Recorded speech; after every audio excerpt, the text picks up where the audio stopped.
It's time to start Dishin Days with your hosts, Tony Moore, Michael Mattis, Justin Lee Hareld, and Araceli Avalos. And now, let's dish.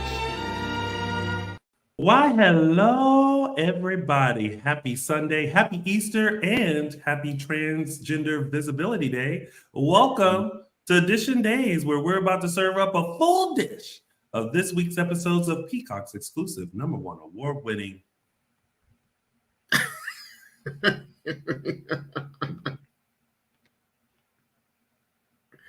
hit soap opera, Days of Our Lives. If you guys haven't already, make sure you like us and follow us on all social media platforms. We are Dishin Days Show on Facebook and Dishin Days on Instagram, X, and Threads. Also, if you are watching us live and in living color, or maybe later on because you are out Easter brunching and Easter egg hunting, make sure you subscribe to our YouTube channel and tell a friend. You don't want to miss all of our wonderful videos and our live videos every Sunday. So make sure you subscribe, hit that bell notification. That way you'll never miss what we got going on Dishin Days. Also, if you can't watch us, you can also listen to us on your favorite podcast stations. We are on Apple Podcasts, Google Podcasts, Spotify, and iHeartRadio. In case you are stuck in traffic, pumping some iron, or taking a brisk walk in the park, you can listen to us talk all Salem shenanigans on Dishin Days on your favorite podcast station, wherever podcast stations are found. And also, no more merch. Exactly. No more merch. No more merch. If you have not gotten merch, then you are just out of luck for a second. We are closing up the shop and then hopefully maybe recreating some new stuff. We'll see. We'll see what happens. But make sure you show some love to our wonderful previous co-host and my chocolate twin, the oldest friend I have, Mr. James Lott Jr., who is serving up a couple of dishes of his own. He is giving you a full dish of all of your other favorite soap operas, such as Young and the Restless, General Hospital, and Bold and the Beautiful, along with some original audio dramas. So head on over to JLJ Media on YouTube or on your favorite podcast stations. And hey, let him know that his youngest friend sent you. I would insert an old joke here, but I feel like I've tortured him all week with them. So I will spare him. Also, throughout our show, you guys let us know what you are thinking. So tell us your thoughts on all the things that happened in Salem today. And if you're watching us later, just comment below and let us know your thoughts, your opinions, but be nice. There's always a way to say things. Because some of y'all can be brutal. Too funny. Oh, goodness. Well, hi, Justin Lee Hareld. What did you think of this week's episodes of Days of Our Lives? This week was good for the most part. There's a couple storylines that were like, oh God. We'll get into that later, but for the most part, I liked it. We got pretty much most of the cast, if not all of it, on like at various different points. But yeah, I liked it. I thought it was a good week. Good. I thought it was fine. A little bit of movement, not as much, but something. We got something. Hello and happy Easter to my mother, who says, happy Easter, everyone, and a big shout out to my son, Tony Jr. That would be me. Mama Moore found her way back into the chat room. Yes, early. Yeah. So I'm glad you did. Michael Mattis and Araceli are out. They are Eastering. So they are standing by to watch them rise. We're not watching. So shout out to them, and they'll be back next week.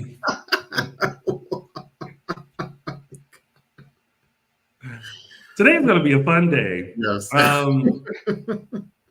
Well, let's get into it, shall we? It's only two of us, so we'll see if this happens. It is now time to start Dishin Days. Oh yes, we had got it together. Why? Because I made sure I paused so that we would do it together. Oh my god.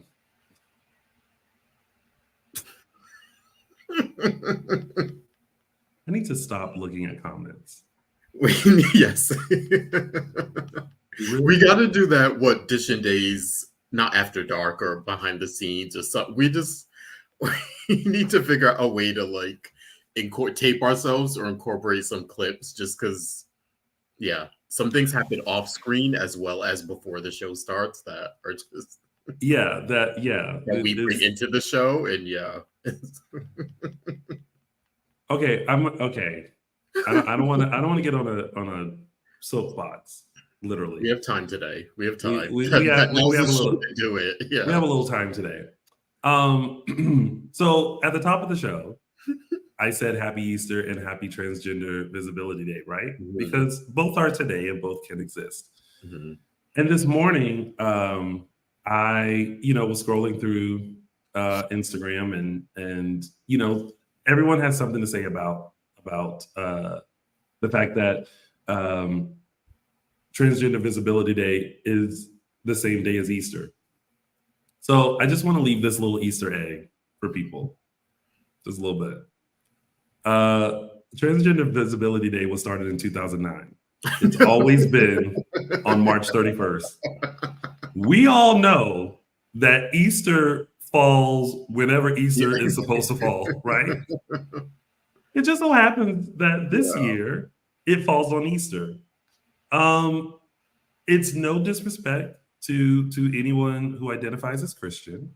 It is no disrespect to those who identify as trans. Yeah. Both can exist on today.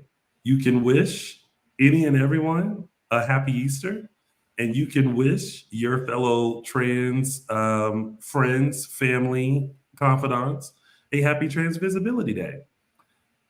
And there's that. And right before I was about to go into Days of Our Lives, and I apologize, y'all. Right before I was about to go into this, there was a reply to what I said on the post that I was scrolling, that the person says, "Nah, it's just disrespectful to Christianity."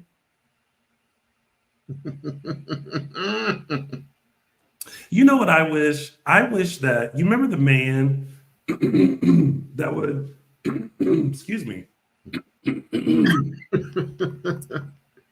Thank you. There we go. You know the man that used to go door to door selling encyclopedias? Oh. So we bring in. He's in need. He's in need. He is in need because when I tell you, yes, people don't want to research and Google things anymore. Mm-hmm. I shall digress. Thank you guys so much. Let's get into days, shall we? We'll start off with our first storyline. Oh, the comments. God really bless America. Yes. Let's go into our first storyline, which is the Christening, Holly's confession.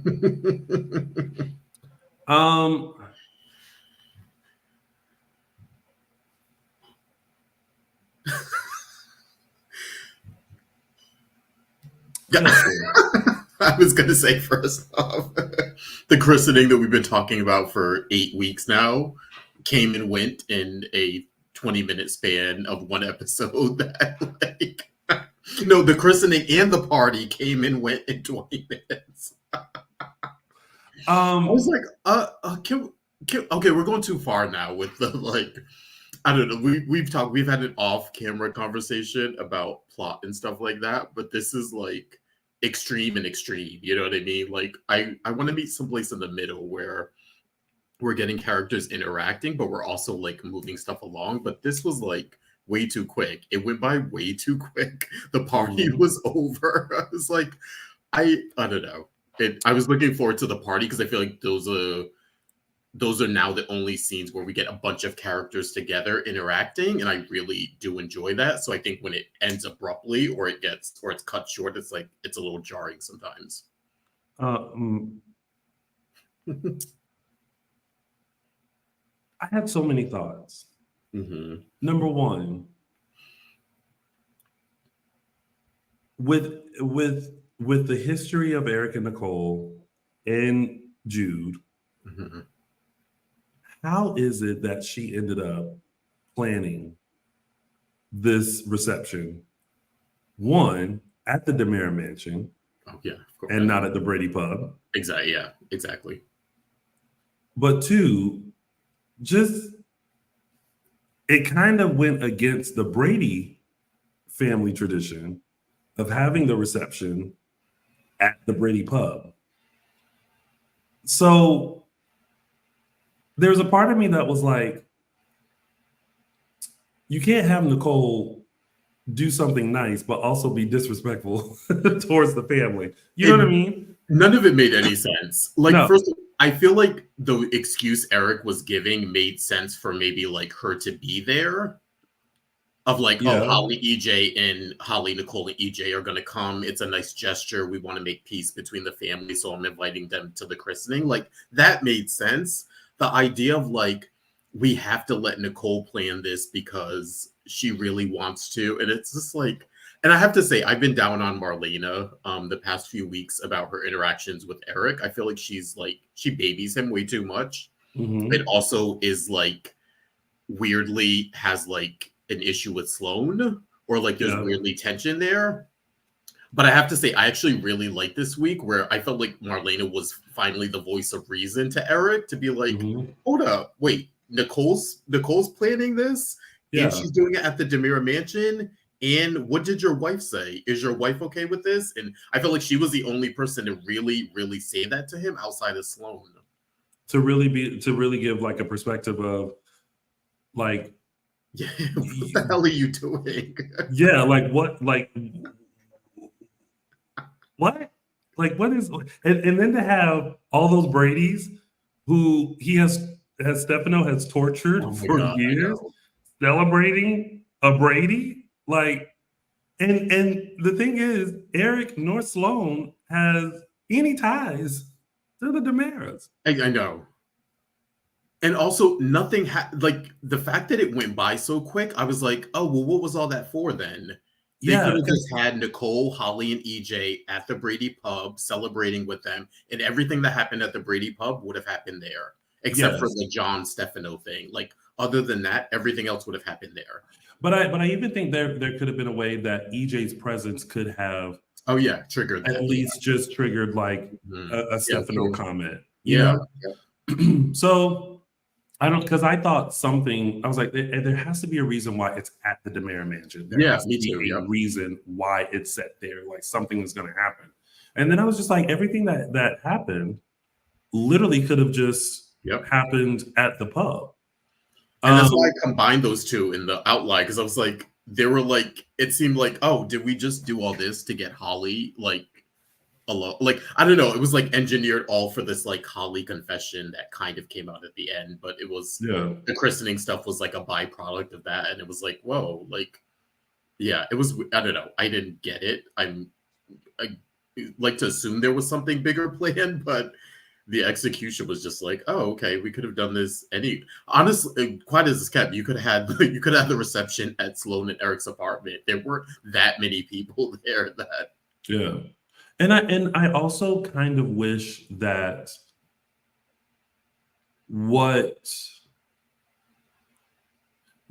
got Holly to confess, besides her 2 glasses of champagne, was being caught not only by Eric, but also Nicole.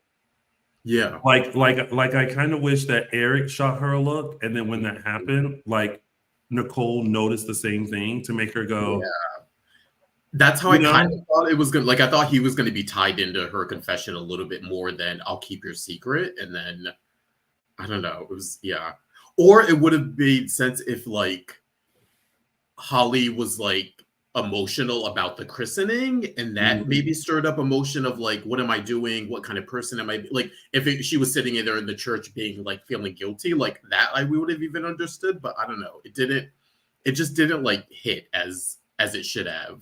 Yeah, and like and watching her steal champagne glasses in this sloppy way, and like going outside to the front door to like drink it, I was just kind of like, but then I'm also like, this is a problem, Holly. Like, and I know kids like, you know, around that age would do that like around their friends, but the fact that you're just doing it willy-nilly is just kind of like, is there something else going on, Holly? Yeah, I couldn't tell if they were trying to. I was like, either are they saying she's drinking the champagne because she's guilty and needs like to null her feelings, Or that or she's stressed and yeah, needs, you know, it's like, or I was like, was she doing it to like build up courage because she knew she was going to confess and was like, oh shit, I need something to like get me through this. I couldn't tell what way they were going with that. because actually what would have been great is again, if Nicole had saw Holly doing it too, because remember, she was the one that discovered that she had a hangover the next day. Yep. Yeah. So I wish she would have saw that and been like either pulled Holly to the side and like something like I wish somehow Nicole was involved. Yeah. Instead of just Yeah. Or I was thinking like if she saw Holly take the glass, she maybe like the flashback of her thinking, oh, Holly would never do this, or she's not involved in drugs. She's a good, like something like that, like you're saying, would have triggered a thing of like, oh, wait, like the wheels would have started to turn in her head a bit or something. To see that flashback and then to see the hangover flashback and then maybe somehow lock eyes with Eric, because then it's like, wait, oh, so you saw the same thing. But the look on Eric's face reads more to where Nicole's like, what do you know? Yeah, yep. Yeah. And then, you know, and maybe Holly doesn't notice that Nicole notices. Yeah. You know, like, I don't know. There could have been like so much there. But I mean, I'm glad that she finally just confessed that the drugs weren't hers, which I think she could have made some sort of confession way earlier. Yeah. Me and Michael was saying this last week that even though they're going along with this idea that Nicole and EJ think she's just covering for Tate, I felt like she also could have literally sat them down one night and said, here's the thing, here's my history, here's the whole, instead of just blurting it out as if she's being like a rebellious teen, which I felt like that's what she was doing before, just to really sit down and be like, I need to talk to you, I need to confess, we need to have a talk about what happened that night. Here is what happened. I'm not covering for Tate. This is my history. Because also she didn't mean to overdose.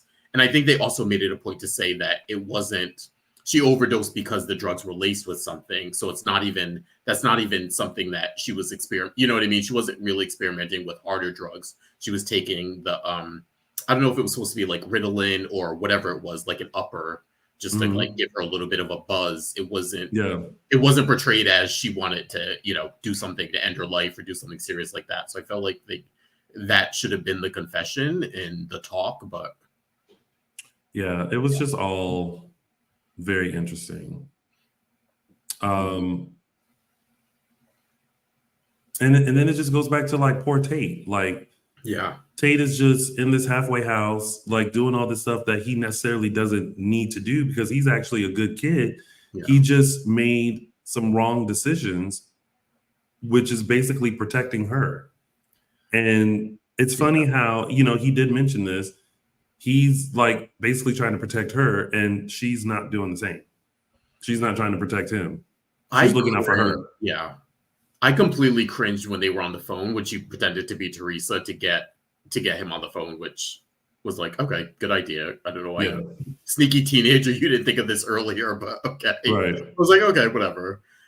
And then he like kind of caved into her when all this time he was very strident and like he was an advocate for himself about he didn't do anything and he's in here wrongly. And I kind of felt like he should have he should have pressed her a bit more and been like, listen, like, I'll support you in this. I'll be by your side. You know, I don't hate you for this. We're still friends. Like, and I felt like he should have pushed her. But the fact that she was like, it's for my mom, it's for Nicole, she lost the baby, and he just kind of caved. And it was like, no, you're being accused of a crime. Like, that's still a thing. This isn't the extent of your punishment. You're in a halfway house.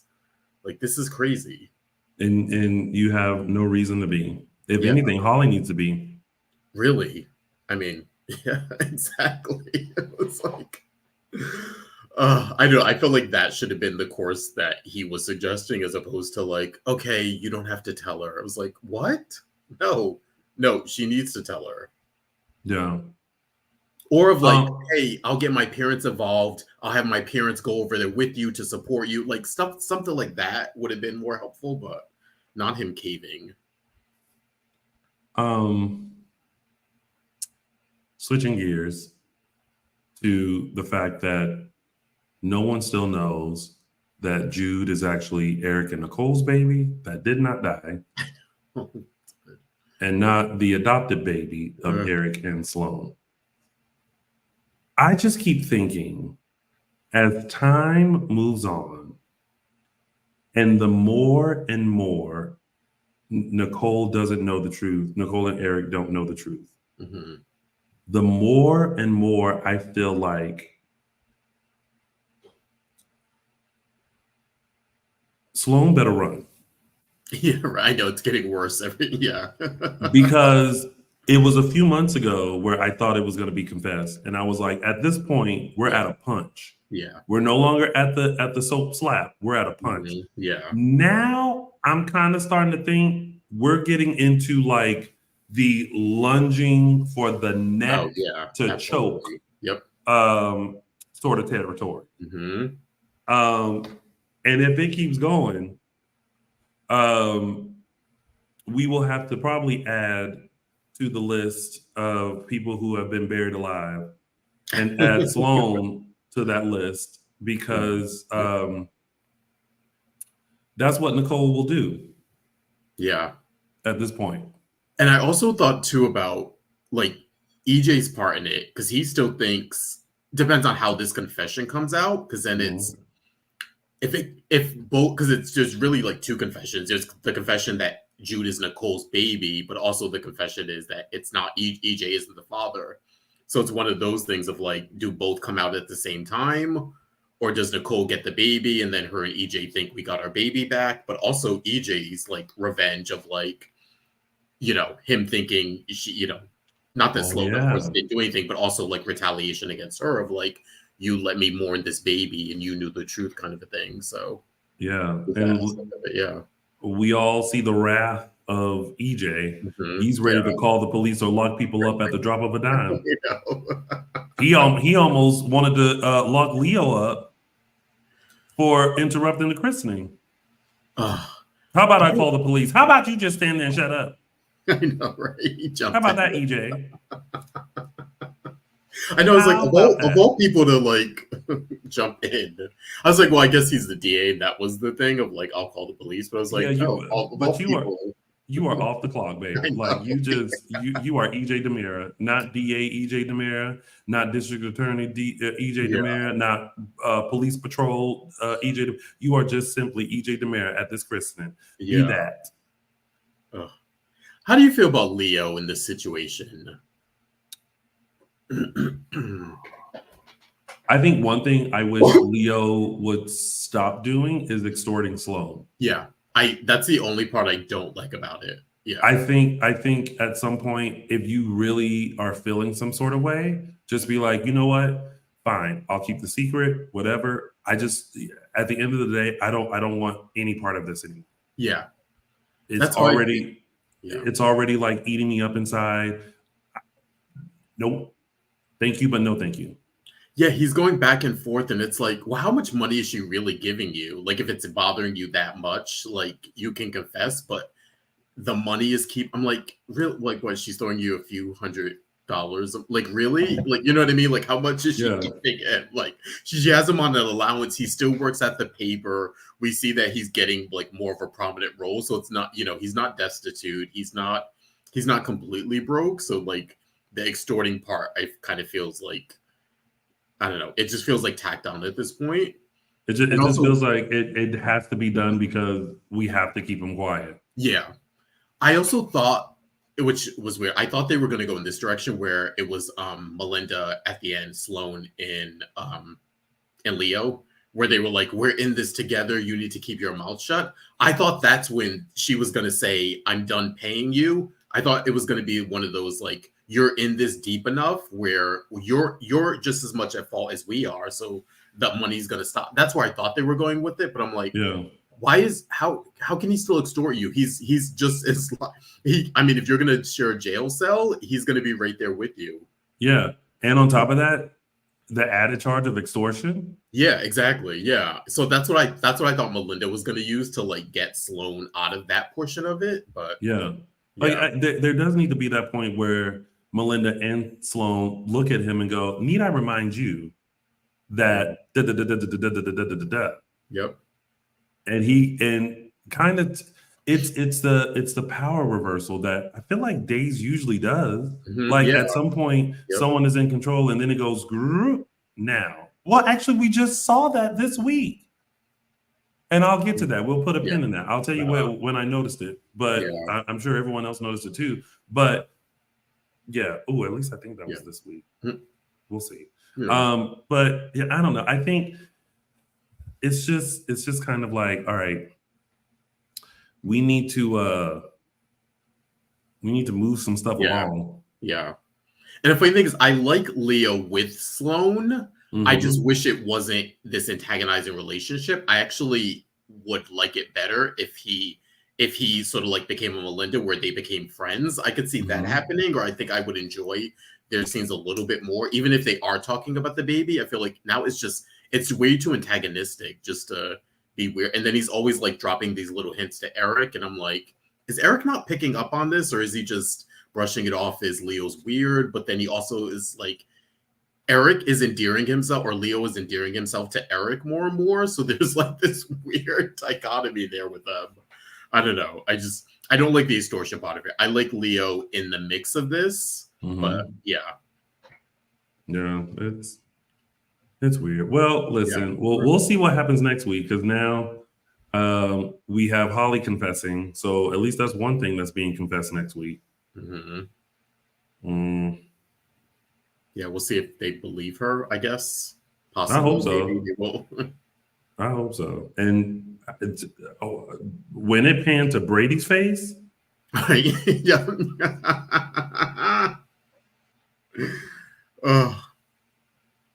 And then they showed EJ, and he was just pissed off. I couldn't read. He was just generally pissed. Don't know if he was pissed because he thought she was covering, or pissed because she was telling the truth, or what. He just looked it just goes back to what I've been saying since the beginning of this, and what my mom has reminded me is that parents know their kids. You know what they're capable of. Now, listen, you don't tell it in front of other people. Yeah. Like my mom would never say, like when I was growing up and I was a little bit of a badass, she would never look at somebody and say, "Oh yeah, my kid's horrible." No, she would paint me out to be the perfect angel, but she knew that I had a mouth on me. She knew that I had an attitude on me. She knew that I like to walk out of class and slam the door. That was my signature. Like she knew what she was dealing with, and she knew how to correct it. And trust me, it got corrected. And that's why I think the Nicole thing is falling flat with people. I think people have responded to be like, Nicole, really? You don't know Holly? She's letting EJ take the lead. And I kind of understand EJ a little bit more. Like he doesn't know Holly as well. He doesn't know teenage Holly as well.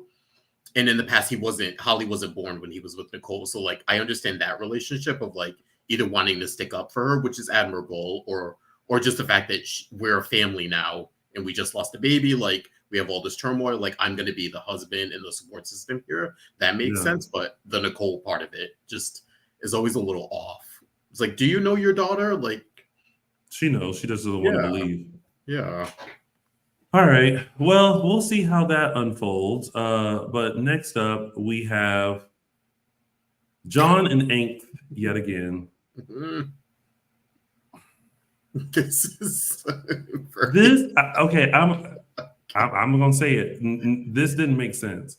Him trying to like go turn himself into the Greek police. I know over something that he may or may not have done. No. And has no details, knows nothing about it. and I would think that for one, what he should do is sit Steve down and go, tell me everything. Exactly. Tell me everything. Tell me what I did as the pawn. What tell me about this life that I don't remember.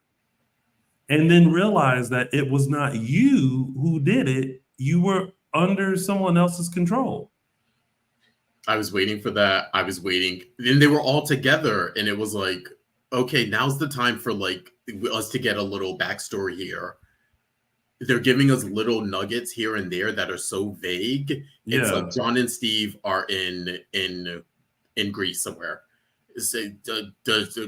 What's the name's daughter's there in the room, and then Constantine enters and she's dead, and it's like, wait, what? Like, what's the backstory here? How did I'm like, Steve and Constantine, I would have sat both of you down in that room in the Kyriakis living room, and they're like, let's get it all out in the open. What happened that day?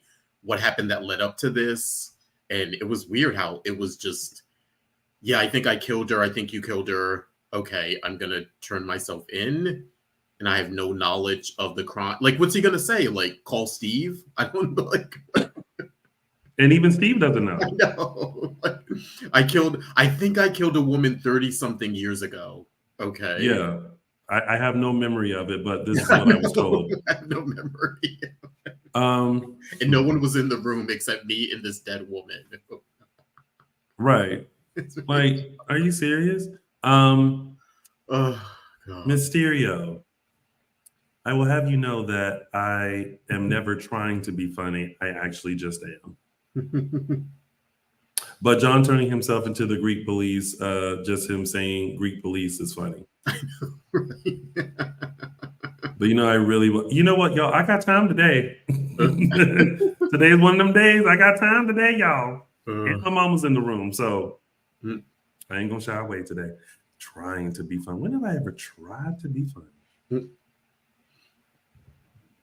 Anywho's it. Yeah, the just this whole time I was just like, I was very interested in this storyline because I wanted to know about John's past. Yeah. And I thought that there was so much more. Yep. That's I felt like this was just like one blimp, one thing that was going to be discovered, but I thought there was going to be more discovered. And it's almost just like all of a sudden everything was dropped. Because remember, Constantine had the card that turned John into the pawn for 2 seconds.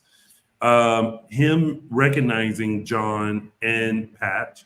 And now it's just like, I think you killed my daughter. Pat's being like, no, you didn't. But all is forgiven because of Maggie's love. And it's like, well, here's my theory there. I think he quote unquote forgave John. I think that's an act. I think he still hates John. Yeah. But I think he did it for 2 reasons. 1, to endear himself to Maggie. And then 2, because he doesn't want John to turn himself into the police because he still can use John as the pawn. Mm-hmm. So I feel like one helps the other kind of a thing. I felt like if he didn't have John as the pawn, he would have let him turn himself in and been fine with him going to jail, or if he would have went to jail. But I think I would like an indication at some point that there's still more to this storyline instead of feeling like at this point it was either just like dropped, or like something feels like there was a setup and then it just feels like womp womp, and it's like, wait, what is this bring, like, I need something now to bring me back in. Yeah, I think he's still waiting to play the card thing is like in his back pocket to use. Yeah. But we did get, which I was surprised about, we got Maggie actually getting a little bit of a light bulb moment at the end and sort of checking Constantine on his history with Victor and being like, wait, this doesn't add up, because if you and Victor were at war. How were you amazing best friends for 30 years and all this stuff? Or you think Victor, you think Victor sent John and Steve to kill your daughter and you're best friends with this man? Like, I feel like we got a slight bit of movement there. We'll see if he cons himself, or if he continues to con her even further into just accepting it. But I don't know, maybe the wheels are turning with Maggie. I hope so, because Constantine hasn't been able to be trusted since day one. I know. And it's funny because usually with a character like that, it's John and Steve would be the only people who don't like him, and everyone else would magically be in love with him. Right. But now we have Xander doesn't like him, Sarah's on the fence, Theresa hates him. Even other people are kind of like, I don't know, Kayla's something's off with him. Like, enough people really look at this guy and they're like, Maggie, like, really? There's something going on here. And Maggie keeps trying to be like, well, Victor wasn't a good person, but everyone knew Victor wasn't a good person. Yeah. And everyone warned you about that too. But what we saw was you brought out the softer side of Sears in Victor. And so we saw a different side of him when he was with you. With Constantine, we can tell it's all force and you're being played. Yeah. Victor wasn't trying to con you as a rich widow. Like, he was, you didn't have more money than him when Mickey died. Yeah. Well, also, I'm over John and angst. We need to move on from this. What was it? Okay, I did burst out laughing when he was in the chapel after the christening, and he had that weird, Drake had this weird take of that scene where he was talking about being a priest and not being a priest, and then he started cackling in the middle of the scene.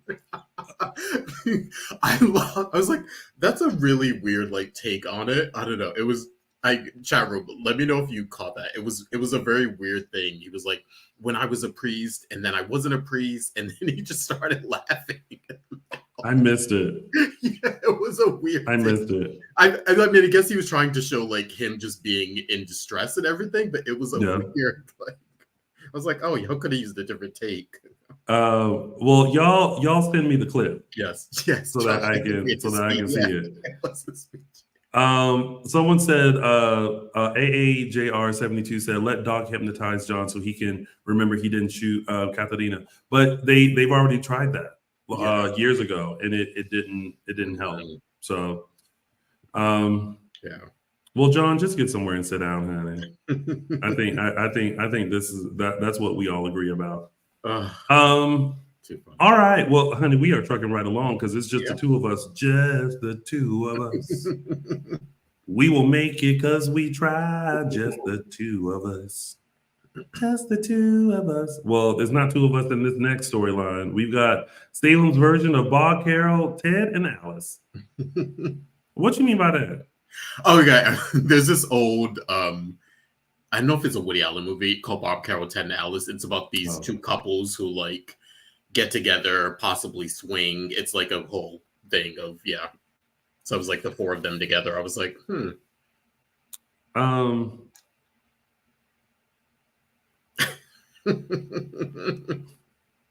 How do you feel about Kristen's plan?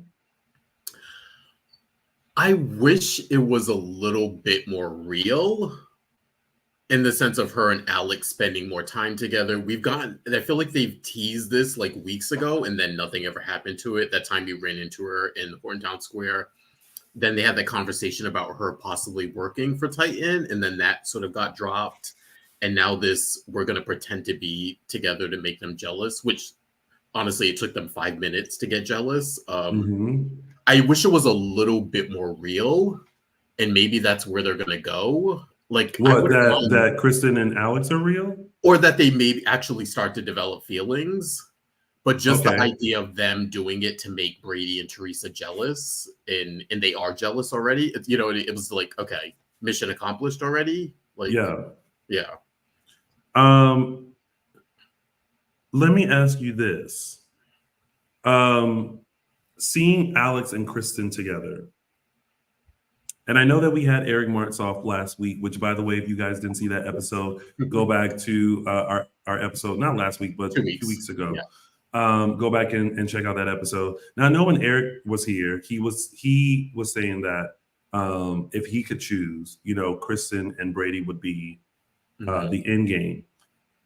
I want to know from you and from everyone who's watching, comment below, say in the chat, how did you feel about Kristen and Alex? Because I feel like for the first time, I was like, oh, wait, this could actually work. And I never thought about it. Yeah, because I feel like I was like, I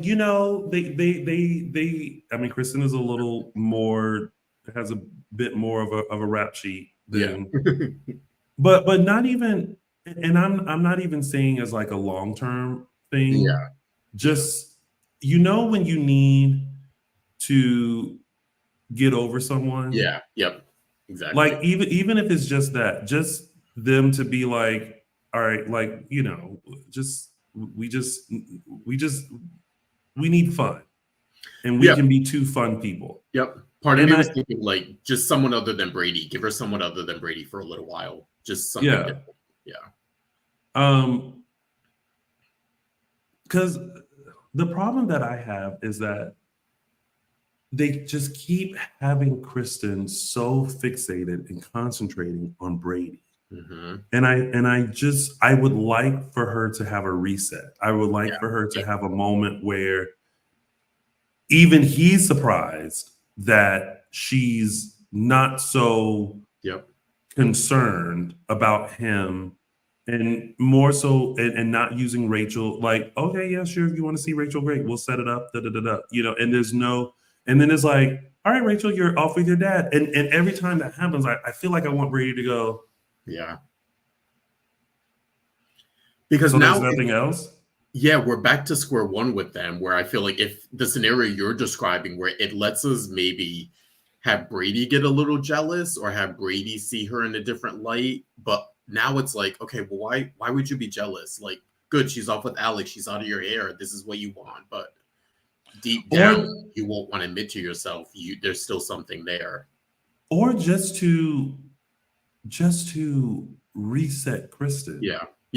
You know what I mean? Like I feel like they have written her to be so fixated on Brady that I feel like she needs a moment just to rediscover that Kristen that is loving and caring, but also devious when she needs to be. But just a reset, just to be a mom to Rachel. To appreciate the fact that she was able to have a kid, and just a little bit of reset, a little bit of growth, in the character of Kristen. She's had no other love interest outside of Brady since she got back. No. I mean, in the past, 2010. Yeah, I mean 2010. The character came back to the show in 2010, I think it was, or 8 or whatever it was. But yeah, she just needs a moment, I think, because every time she comes on, it's like, okay, how can I make Brady jealous? I'm like, ignore him. And now's the perfect time where they have such strife over Rachel, and like things are somewhat divided, where they seem comfortable enough with letting her have full custody for now. I feel like that hasn't come up, other than Brady sort of bitching about it, or like them fighting about it. It hasn't come up as like a huge plot point. So it's like, now's the time to give her something else to do, or give her someone else, to focus on or get close to. And then with that, I also feel like, and you guys let me know how you feel. I feel like the character of Alex was very much a confident, suave, sexy, like, I know I can walk into a room and bag whoever, like, attractive woman is in here, and like the most attractive woman in here. And watching him this week, I was like, I don't feel that anymore. Like this whole him going along with this plan, I almost want to be like, you don't need Kristen and you don't need this plan. Like the way that you naturally are, you should have been able to play Theresa like a fiddle. Yep. Just not having to make her jealous or anything like you should. And I don't know. I was just like, I kind of wish people would remember like this is how you presented Alex to us, like the playboy. So like someone who's a playboy would only catch the stupid when he's like truly in love, and that was when he was in love with Stephanie. I don't think Theresa yet has like changed him to like do that. You know what I mean? I'm with you. I don't like what they've done with Alex's character. Or I actually like Alex. I like the character. I think Rob Wilson is doing a phenomenal job as it. I don't like the switch they try and make with this character where, like you said, he was a playboy, but he was also honest about things and it was refreshing. Yeah.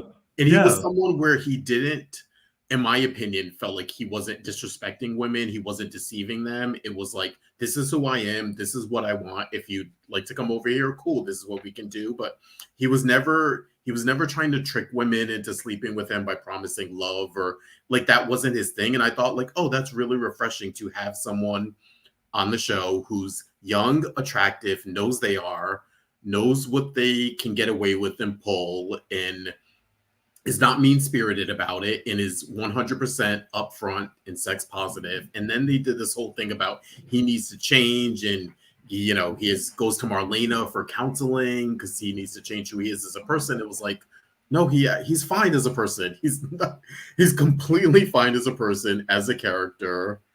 And so now we get this where, he doesn't need Kristen at all. Mm-hmm. I mean, it's more for her benefit than it is for his. I agree. I still like Alex as a character. I don't like what they've sort of been doing with him the last few months, or this change they made in him. Didn't need to change. I mean, you're gonna be a player no more, but I'm just looking at this plan like, sure, it's working, but like, did you have to resort to this? Yeah. It's sort of working and not working. It's working because they're kind of jealous, but also they're also seeing through it. Even though they're allowing themselves to be jealous, they're also like, you're just playing with us, even though it's working. So I don't know. Where do you go from here? And when it comes to the proposal, I wish Theresa would understand that it's not that he was saying no to their relationship. Mm-hmm. He just realized that with everything that is going on, a marriage and proposal is not right at this moment. But it doesn't mean that it couldn't happen. Mm-hmm. But you got in your head and was just like, have you forgotten the secret that you're holding? I know, yeah. And kind of like gave up on him in a weird way, or put it on the back burner. I say, well, I understand she's dealing with the stuff with Tate, but also, I don't know, if your idea was to get him back, you could have also leaned on the Tate stuff to like get him back in your orbit or make up with him somehow. I don't know. It feels like I don't know. I'm getting the feeling that she's pulling away from Alex, even though she set all this up to get his money and all that kind of stuff. And I do think she cares about him, but I feel like the feelings for Brady are slowly creeping in there, and that's what's keeping her from it's waning on her interest, I think, for Alex a bit. Well, we'll see how this turns out, because what a mess. Yeah. Well, before we get into tidbits, I just want to remind you guys to follow us on all social media platforms. We are on Dishin Days Show on Facebook and Dishin Days on X Thread and Instagram. Also, be sure to subscribe to our YouTube channel if you haven't already. If you need to listen to us on your favorite podcast station, we are on Apple Podcasts, Google Podcasts, Spotify, and iHeartRadio. And also show some love to our former co-host and my chocolate twin, James Lott Jr. over at JLJ Media on YouTube and on wonderful podcast stations. And don't forget to keep telling us your thoughts. Oh, guys, hey, I guess Tony's having a few internet issues. He should be back in a few minutes. Oh, I think he's back. And Hey, that was quick. What button did I press that just exited me out of the thing? Oh, I don't know. Yeah. Oh boy. Mm. Technology. All of a sudden the screen went and I was like, I was like, already? It's already happening. oh my gosh. Oh my well, hopefully gosh. it won't now that you've exited out and came back. Hopefully. Maybe. We'll see. We'll see. So far, so good. So far, only a quick. And now we're back. So back in the tidbits, everybody. We are heading into Xander. For once, I didn't do it. Harris, if you don't just tell somebody that it was Stefan so that you can get Xander off. This is crazy. Like it took me a minute because it's funny thing. Me and Michael were talking about this last week. Mm-hmm. The whole Stefan's deal thing was getting a little bit confusing at the end of last week with the stuff with EJ and the deal he had with EJ versus the deal he had with Harris. Now I remembered it a little bit better this week, but also like I understand Harris can't now say that Stefan's the shooter because that was their deal. Stefan is taking the blame for Ava. So he gets to go scot-free from the shooting. That's his deal with Stefan. But also, you can also say, like, make up someone that doesn't look like Xander. Say it was a 5'8" guy with blonde hair. Never saw him before. He might have been Clyde's henchman. Like, come up with a story. Don't just let Xander sort of sit on the vine and get, you know what I mean? That was weird. That part I didn't understand. It was like, I understand you can't say it was Stefan, but you can still say it wasn't somebody Xander. else. It was somebody else. Xander. Yeah, exactly. So like Xander's kind of not on the hook for this, but he's still in the mix. And I was like, oh God, like this is crazy. Like the one time he didn't do anything and he's just a random innocent person. But also that's what because I realized this was because I had to watch last week as well as this week. Mm-hmm. That's what I meant by taking the power back. So when Stefan played the tape to EJ, it was like sometimes you gotta exactly. You gotta flip the script. Yep. And so I don't know.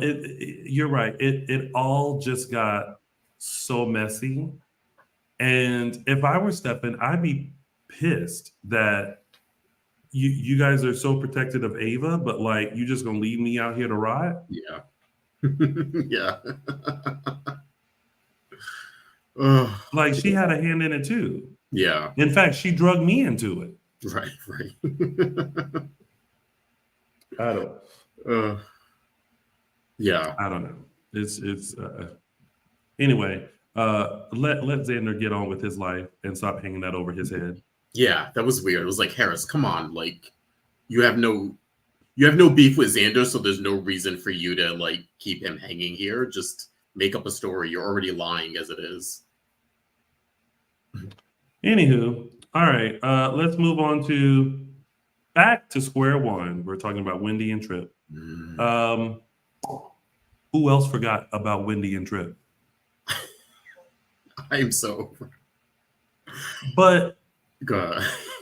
I'm also like, Wendy, please stop pushing this marriage thing.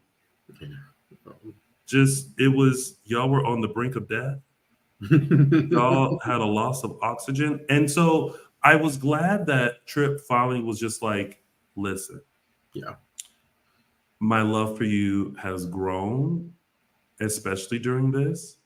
However, before we make such a life-changing decision, I think we just need to like not be on the brink of death. Yeah. Yep. To make sure we're making the right decision. Yep. And Wendy, don't be upset about that. Yep. And now we can move on. Yep. I like Wendy and Trip. I know a lot of people sometimes think they're boring because they're the nice kind of safe couple. I don't mind that as much, but I do think you have to offset that by putting them in situations. Like I liked the past few months we've been getting with Trip and Wendy to some extent. When we had the Susan Harris stuff where they were overseas, Trip got involved in that. When we had now the drug ring stuff and Wendy and Trip were involved in that, I was like, okay, this is the way you make them interesting without like giving them relationship issues. Yeah. And I felt like the past couple weeks we've been having the same exact scene with them over and over and over when they were in the container dying for 2 weeks. Like they kept having the same scene over and over, and it was like, okay, we get it. Like, give us something new here. Yeah. Now they're rescued, and we're having this same scene over and over about did they understand? Are we married? Are we moving towards marriage? Are we holding back? Are we? The best thing about that scene I thought was I liked the Jada and Wendy conversation. For some reason, even though we saw that play out, having her sort of connect with someone else and explain it from her point, I don't know. I just thought that was the best scene out of their whole storyline, and it was with someone else. So I was like, we need to give them something to do, and not have everything revolve around their relationship, which is steady and seems to be functional. And I don't know. I do like that they included Joey by sending all of his gifts. Appreciate that. I don't know. I just let's figure out Wendy and Trip from here on out. Yeah. All right. Well, we are trucking right along to our next storyline, which is Jada had time today. I'm going to say this. Well, you go first. How did you feel about Jada's now response to Boberett? I think she's still operating from a place of pain, which she needs to learn how to deal with. I will say I was a bit surprised and been like, Jada, what you doing? Like when she was going off on Stephanie, it was kind of like, girl, like I will say this, towards the end of it, I felt like, not that I was on Jada's side, but she made a little bit more sense. There were a few things that she said where I was kind of like, okay, I understand how that would hurt you or affect you or something or whatever. So as the conversation was going, I was like, okay, I understand your perspective a little bit more, Jada, but still you're coming a little hard at Stephanie. Here's what, okay. I feel like Jada is a strong, confident, reasonable, thoughtful woman in character, right? I don't feel like in this instance, they're making her that. Yeah. I feel like Jada would understand that Stephanie is kind of a victim too. Yeah. Because you got Bobby, she got Everett.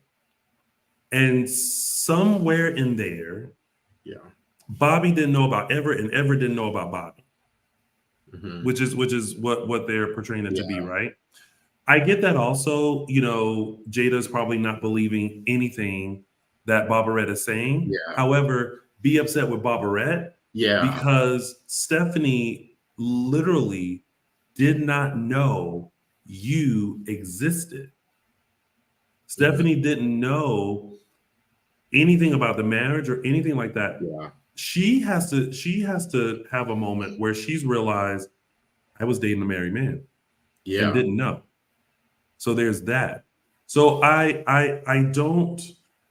think what I don't like again is that they're making Jada irrational and upset. Yeah. I'm not going to take away that she shouldn't be upset, but I also just want to make sure that the foundation of Jada is there even in this. Because I would say back then, Jada will probably be like, okay, so let me tell you one thing, Miss Stephanie Johnson. But I think this Jada is more like, so, she will be able to explain, like, I went through a lot with this man. Yeah. And kind of explain her side, but also not look at Stephanie and be like, one to snatch her up. Yeah. And it So yeah, go ahead. Sorry. no, go ahead. I was gonna say it was funny too because I liked the fact that they were creating tension with those two, and when they did it with the earlier scene when Jada came in to check on Trip and Wendy, and like they sort of looked at each other but were not looking at each other, and it was like, okay, there's some tension there.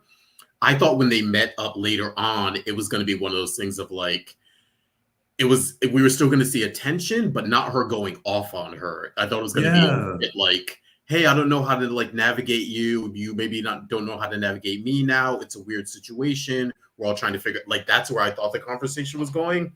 And I will say I didn't like that they had this is where I think they went too far with the Jada stuff. They had her like mock Stephanie's history, which made no sense. Where she was like, "Oh, you get everything you want" or something. I was like, "When had like, do you know Stephanie? Like her history is probably worse than yours was. Even with Marcus being dead, I was like, you do know that up at one point you both had dead fathers. Like Steve was gone for a majority of her childhood. Like she was here and there. She's been like I don't know. That part didn't make sense. I was like, when did you get this idea that Stephanie has had like a good life? Like, yeah. That didn't make sense. I was like, huh? I just and someone was saying that in the chat that maybe they think that Stephanie is going to stick with Everett, but it's not that. I think she's just as confused. Yeah, and like really doesn't know what to believe. Mm-hmm. You know, when it comes to this situation, because there's a lot to unpack. Yeah. And it doesn't seem like they're together now because it seems like Everett went MIA for a bit. Yeah, she tried to break off the work relationship too of like, I don't want to report to you. So I was like, that's where I was confused because originally I thought Jada was gonna come into the town square and see them talking, and that would trigger her to go off, and then that didn't happen. So I was like, oh, where's this coming from? I was like, she just came from an appointment where she was basically like putting distance between her and Boberett. So it's like, I don't know. I kind of get it, but I felt like they went a little bit too far with it. Yeah. I don't know, but I'm glad that Boberett has decided to meet up with Marlena so that he can get his hypnosis. Hopefully, something will unlock because Stephanie, mentioned. I think he mentioned that he doesn't remember his father. Yeah. And then Stephanie brought something up. So I feel like there are tidbits, and I think things are going to start unfolding. But I wish that Jada and Stephanie were on the same team rather than like being exactly. Yep. Because they're both kind of going through this situation with this one person. I feel like they should all be like, not all be on the same team, but to me feels like it should be a mystery that all of them are trying to solve, even if they're not all trying to solve it for the same reason, if that makes sense. Like, you know what I mean? Like not like it should be an umbrella storyline. There's only a few people, but I feel like everyone should be working their angle to figure this out. And even if they're not on the same side, maybe Jada's doing it to be like, to either expose him or like, maybe she's questioning whether or not he is sick or has multiple personalities or whatever it is. And maybe he's doing it from a point of, I'm trying to get my life back. Maybe Stephanie's doing it from, I have feelings for this guy, but, he also was cheating on my friend with me. So there's confusion. I don't know. I feel like it should, I'd like it more if they were all attacking this as if it was a big mystery that they all need to solve. Yeah. And if he was more willing to solve it, because right now he's just like, I'm not Bobby Stein. Well, you are Bobby Stein. Yeah, you are. So now, like, okay, now you need to figure out what happened. Yeah. Yep. So, well, all right, everybody. Well, guess what? That was your week of days. And now we are going to go into our segments. And we're going to start with mine, which is Tony's official 3 Snaps Award. Oh, snap! Oh, snap! There we go. All right. So my 3 Snaps Award is, have you ever been in a conversation and stumbled upon some tea, but there was already tea unfolding, so you couldn't talk or get more information about that tea, so you almost kind of have to put a pin in it, but your face says everything? That was Marlena during this moment. especially since I found that life has so much more to offer.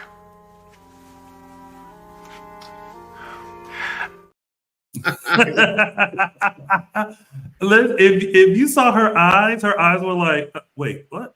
Well, it's like, I can't deal with that right now, but I'm gonna get back to that. But just Also- know that I know. Also, Maggie being like, Rich, not now. Like, Right. that's not the time or place for this. There's all that. So my 3 Snaps award goes out to Deidre Hall, Marlena Evans, Oh. Black Robichaux, who stumbled upon some tea that she didn't realize she was stumbling upon into some tea, but she's gonna get right back to that tea when she can. Okay. So Deidre Hall, Marlena Evans, you get Tony's official 3 Snaps award. Oh, snap! Oh, snap! Oh, that was so funny. I giggled at that. So because she Yeah. was just because every other scene she was just looking, Yeah. and then that happened, and she was like, Okay. Yeah. What's going on here? "What? Like, what is the tea, honey?" All right. We do not have captioned that because Michael Mattis is not here due to it being Easter Sunday. But we do have. Those were the days. All right, everyone, taking you back to March 24th. Those were the days. Oh, hold on. Listen, when Michael Mattis is not here, they enlist me to press all the buttons, right? And so I am just pressing all the buttons. Okay, go. All right, March 24th, 2006, where we had the wedding of Sean and Mimi. I don't know about you, but I love this couple. I loved them together. I loved it as an alternative to this, like, Belle and Sean as the next super couple thing they had been building on. I was surprised that they made it down the aisle. I was surprised that it progressed as far as it did, where they were having a child together. This is where we got the end of that sort of marriage and storyline was the black glove, where their child, or excuse me, the child that Mimi and Philip had together, that's where this sort of ended up with them having a child and not Mimi and Sean. But I don't know about you guys, but I loved them as a couple. I was surprised. This was also the time that, like, Kate was on their side because she wanted Philip with Belle, and then Bonnie was in the mix, and then Kate and Bonnie got close because they were trying to keep Sean and Mimi together and Philip and Belle away from them and together. And it was just a lot going on in this storyline, but I actually really like Sean and Mimi as a couple together. It was a nice alternative that kind of worked. And I don't know, I wouldn't be mad if we got to revisit somewhere down in the future. So yeah, March 24th, 2006, when Sean and Mimi wed. And Those were the days.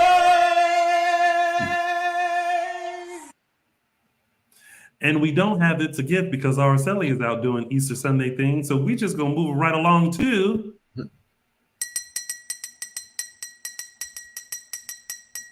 news and gossip. Starting off, we have some big casting news. First, we have Mr. Steven Schnetzer, who is coming back to the show after 40 years. He's coming back to play Stephen Olsen. If you don't remember, the character was before your time. He is the brother of both Julie and Hope. He is the, I think, full brother of Julie and the half brother of Hope. He's not Doug's son, but yeah. So he's coming back. He hasn't been on the show since 1978. He was on for about 2 years, roughly a year and a half to 2 years. But Steven Schnetzer, if you don't know, he famously is a big soap actor. He was on As the World Turns, and most famously, most people know him from Another World, where he played Cass on Another World, opposite Linda Dano, who was who played Vivian for a short time back in a few years ago. So yeah, Steven's coming back. He sort of not let it slip, but announced it on the Locker Room this past week. He's coming back for a few episodes. Hopefully, fingers crossed, it's a little bit more than that. And with Days' schedule, the timing, it works out that he'll probably show up around November, which is November sweeps, but also the beginning of the 60th season of Days. So I think we're in for some really interesting storylines. But yeah, Stephen Olsen is coming back to the show. Be nice to have some more. We're always talking about getting more Hortons on the show, especially Horton men. So a nice little surprise with him coming back. Yeah. And next up, we are Bittersweet. We're actually going to say goodbye this week to Jamie Martin Mann, who's been playing Tate really well for the past few months. And we are actually going to welcome a new actor. Leo Howard is going to take over moving forward in the role of Tate. I think, as Eric mentioned in our interview a couple weeks ago, you can also check it out on our page. Jamie is a full-time student, so he will be focusing on that in the near future. And so, just thank him for playing Tate. He did a really amazing job and such a good actor. But moving forward, we're going to move forward with Leo Howard as Tate, and he'll be premiering this week, I think the latter part of the week. So also a little tidbit here, he is actually engaged to Natasha Hall, who played temporary Sloan. I think we've seen the last of her, but maybe not. We'll see if she has maybe one more episode. We'll see. They've kind of broken up her stint. But yeah, they're actually engaged. A little tidbit there. But yeah, we have Leo Howard moving forward as Tate Black this week. Now, listen, I don't know if anyone else was trying to do the math. I know, right? I did. As soon as I saw the Natasha thing, I was like, hold up, wait. It's like, how old are they? Because Natasha's playing Sloan, who is, older. Mm-hmm. Leo's gonna be coming in playing Tate, who is like in his teens, and they were like, "Oh, they're engaged." You're like, I mean, this is acting. You don't actually have to be the ages; you just have to look the ages. But I was still like, yeah, me too. I too. Like, what is the tea, honey? They look like a really cute couple, though. Shout out to Natasha, too, who's been doing a great job. She's someone who, like we always talk about, especially you, Tony, about getting the essence of a character and, like, really playing them. And, like, kudos to her. She's been, I mean, unfortunately, if we ever do lose Jessica or she needs to be replaced for whatever reason moving forward, like, I think Natasha has, I think she's sewn that up, so to speak. She's been really great this week. For past couple of weeks. It's like a big shout out to Marnie and Bob who do the casting over at Days, that they were able to replace two characters that we now know of, who had major storylines at the time that they had to find these replacements. And the replacements were seamless. Like it wasn't jarring, it wasn't anything like that. It was very much like, okay, we got it. She's playing Sloan, and we at least we bought it. And it was, and when they switched back, it was like, okay, like it was just not an issue. So I do hope, though, somehow, I still hope that the guy Jason who replaced Greg Vaughn for those episodes, I really wish they would find something for him. And now I wish they would find something for I know. I was thinking that too. I was like, oh, get her back. She's so good. Yeah, so good. So okay. Great. Maybe we'll see. It's they are ahead. So if we see Natasha walk into a scene 6 months from now, we'll know that that they took our advice and they were pleased with her. Yeah. Moving forward, big congratulations to our friend Lamone Archie, who's celebrating the 100th episode of his show, All American. It's been on, I think, 5 years now. It's usually the time 5 or 6 seasons now. Not only is it just getting to that point of 100 episodes, it also usually marks the start of syndication. So just a big congrats to Lamone and all his co-stars, everyone affiliated with All American. Just to get to 100 episodes is rare these days for TV. So big congrats to him. So yeah, hopefully we'll see him back in Salem soon. But then we have some meet and greets coming up. We have these next two who've been kind of teaming up lately the past year, doing a few of them here and there. Rob Wilson and Greg Vaughn. They have another 2 more coming up on April 13th in Orlando, Florida, and then the next day, April 14th in Tampa, Florida. And all tickets and info, you can go to coastalentertainment.com. And then one we've been telling you about, which you should jump on soon if still interested. This one is the hottest stars of daytime. Freudian slip there. This is the one with Brian Dottillo, Matt Ashford, and Vince Irizarry, among many other soap stars. But this one, again, it's April 8th. What is your problem? You are over there just cackling? I did not mean that on purpose. That was a slip. April 18th to the 22nd. This is a Royal Caribbean cruise through the Bahamas. So, yes, interested in spending some time with these soap hunks. Please book your ticket. Tickets and information, you can go to soapcruise.com. What was your Freudian slip? What did you say? Oh no, I was saying hardest stars instead of hottest, and I had to correct that. I thought you caught that while you were looking. I was pressing so many buttons, I missed it. I missed it. Okay, but now I'm back. And last but not least, our very own Mr. Tony Moore, of course, hosted last week's Spectrum Celebrity Events Daytime Pride. And here with a little recap, Tony, how'd it go? The event was great. George Blackman, who is in the chat, shout out to George Blackman, who was also the winner of 2 gold tickets from our anniversary Zoom that we did. He came. I got to meet him. But it was a great event. Very good conversation about representation on TV. And, you know, the fans got to meet Cameron Grimes and Kate Fairbanks from The Young and the Restless. And, of course, Colton Little and Mike Manning from Days of Our Lives and Mike Manning over at the Bay. So it was great. We had a great time. We had a great discussion. I think everyone there had a great time meeting them, interacting with them. I do hope that more fans really start coming to these events. It's a great opportunity for you to meet, you know, your favorite stars from the show. Also, Spectrum Celebrity Events also, with each event, they also donate to True Colors United, which deals with LGBTQIA+ homelessness, youth homelessness.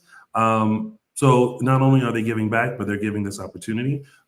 So yeah, and actually, you guys do this. Comment below, or you can message us or look for this in our Insta stories. Let us know 2 things. 1, a city that you would like to see your favorite stars come to. Please don't just say yours. Make it a good city. Or if you live next to a big major city. One. Yes, yeah, say that one. Do not say hold up town state. But a city that you would like to see your favorite stars come to, and who would you like to meet? So comment below, message us on Instagram, tweet us on the Twitter, and let us know who. See, already, Mark said Palm Springs, LA. It would be LA. It would be LA, Mark. Mark, it would be LA, not Palm Springs. Palm Springs would be fun though, just to get out of LA. Maybe we do a Palm Springs one. And just to hop on, piggyback what Tony's saying, I'm someone who didn't start going to these events until I became a part of Dishin Days, and I have to tell you, they're just really amazingly done and fun, and that interaction that you think you want with a soap star or think you're gonna get, you'll get them at these events. Everyone is so friendly and nice and warm and welcoming, and people are interested in having those conversations with you. A lot of times you don't get to have there aren't spaces to talk about soap operas. You know, some of the online spaces have gone away. We have Dishin Days where you can come and talk in our chat room with us here, but a lot of people don't have those. This is an opportunity for you to come meet other soap fans, meet them, interact with them, but also get a chance to meet some of the stars of your favorite soaps and have real sort of quality time with them. Some of these ones are more intimate than others, so you'll get to spend a lot of time depending on also the type of ticket you buy and your participation level, but it's definitely worth it, I would say, if it's in a city near you, or maybe this is one of those things where when the ones we do here in LA or they do in other metropolitan cities, that's, you know, your vacation or that's what you save up for to enjoy. I would say that it is worth it if that's the direction you want to go in. It's worth it to come hang out, meet people, meet the stars, and just have fun in the space, in a space that is welcoming to soap stars and all those questions and just fandom in general. Mm-hmm. So Speaking of someone who has been attending events since they were 16, it is one, a great opportunity to meet your favorite soap stars. Mhm. Two, it's a great way to meet the people in the chat. Yep. So many friendships have blossomed from just the common like of the show, and then just being at the event. So you get to meet people, you get to grow your friendships, but you also get to meet and interact with the stars and just have a good time. You know, who doesn't like a little trip? Also, I want you guys to let me know, what is the maximum amount of money you would pay to attend the event?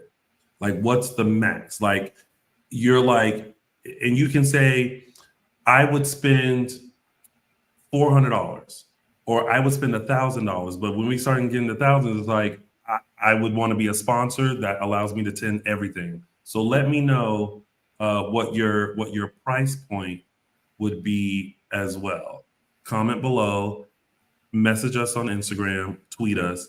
Let us know all this information. Trust me, we never do anything that we don't really want to know about. So this information will be good to know for the future. So let us know. And with your price point, I keep adding. And with the price point, how many stars would you want? Yeah. So just to recap, this is what we want to know. A major city that you would travel to, or you can list more than one. Major cities that you would travel to in order to meet your favorite stars. Who would you like to meet? What would be the price point, and how many people would you want to meet? Yeah. For that price point. And it will always be like a let's say it's a weekend with most of the events happening on a Saturday. So just think maybe all day Saturday, you know, so it's like a weekend trip. You come in Friday, you have all day Saturday with everyone, and then Sunday you're back out. So yes, Deborah, Debbie, all that would be considered. You know, best cities that have the best hubs, so where it's travel is easy to get to and everything like that. So let us know. People. Yeah.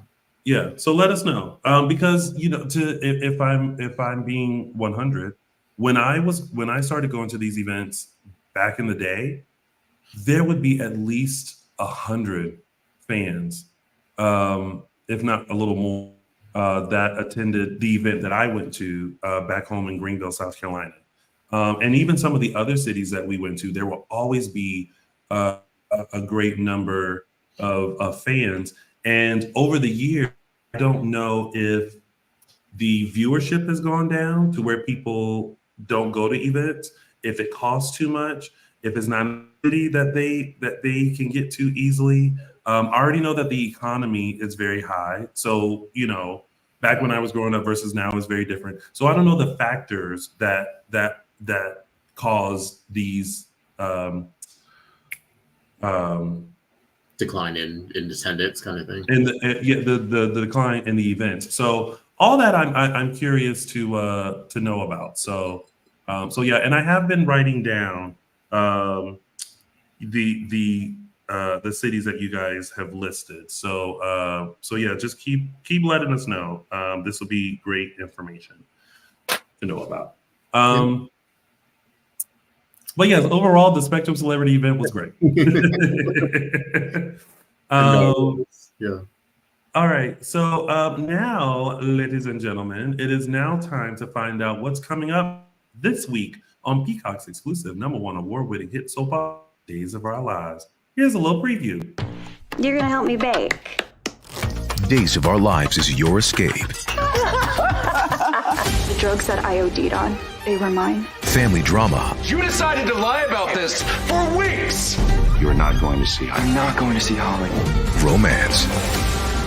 I've got some news. Uh-oh. And a little mystery. You are still married to Mr. Stein. Damn, this is gonna get ugly. Ooh, Okay. It's like a good week. Looks like a very good week, and it also looks like a week that I'm going to call Tate stupid. Oh God, I know. Once I saw, I was like, oh God. So this will be the conflict now. This is what's going to keep things going. He's 5 minutes. He's wearing the same shirt. It's 5 minutes after he gets released. He runs over. Well, listen, if y'all want to know what we're going to think about that preview and what's coming up, make sure you tune in next Sunday, 3 p.m. Pacific time, 6 p.m. Eastern Standard Time for a live conversation and recap of Dishin Days. But before we, sorry. Oh my gosh. Everyone is putting some good stuff in here. Let me just go back. Someone said there's a lot of definitely East Coast. We got a lot of Pittsburgh, New York, DC, Nashville. All right. So great. Now from here on out, y'all just message us because I don't know if this chat is gonna say but before we head out, Justin Lee Hareld, where can the folks find you? Yeah, find me on Instagram at Justin Lee Hareld. That's it? Just on Instagram? Yep. Okay. Well, you can find me on all social media platforms at Lounging with Tony. Or if you are missing Michael Mattis and RSL and want to show them some love, go follow Michael Mattis on Instagram and Twitter at ML Mattis, and follow RSL on Instagram and Twitter at Tia323RSL. And of course, you can find all of us on our social media platforms. Dishin Days Show on Facebook, Dishin Days on Instagram, X, and Threads. And you can also subscribe to our YouTube channel and check us out on your favorite podcast. That has been this week's episode of Dishin Days. Thank you guys so much for dishing with us on this wonderful Easter Sunday and Transvisibility Day. We will see you back here next Sunday for another full dish of this coming week's episodes of Peacock's exclusive #1 award-winning hit soap opera, Days of Our Lives. Until then, have a wonderful week. Enjoy yourselves, and we'll see you back here next week. Bye, everybody.